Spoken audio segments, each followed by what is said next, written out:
அங்க என்ன இருக்கு தெரியுமா? இரக்கம் இருக்கிறது. ஹல்லேலூயா. அங்க என்ன இருக்கு? இரக்கம் இருக்கிறது. தகப்பனுடைய வீட்டுல என்ன இருக்குது? mercy, grace, கிருபை இருக்குது. இந்த கிருபை என்ன தெரியுமா பண்ணுது? உன் பாவங்களை மன்னிக்கிறது. நீ எப்படி இருக்கிறியோ உன்னை அப்படி ஏற்றுக்கொள்ளுகிறது, உன்னை ரிசீவ் பண்ணுது. அதான் அப்பா வீடு. ஹல்லேலூயா.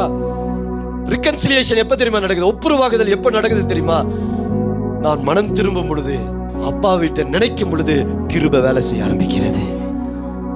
கிருபைங்கிறது பாவம் செய்யறதுக்கு லைசன்ஸ் இல்ல, கண்டதையும் பேசுறதுக்கு லைசன்ஸ் கிடையாது. கிருபைன்றது என்ன தெரியுமா? ஹல்லேலூயா.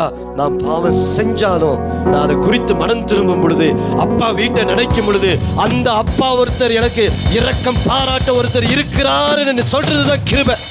ஹல்லேலூயா. ஆமென். நமக்கு ஒரு அப்பா இருக்கிறார், நமக்கு ஒரு தகப்பன் உண்டு, நமக்கு ஒரு நேசர் உண்டு.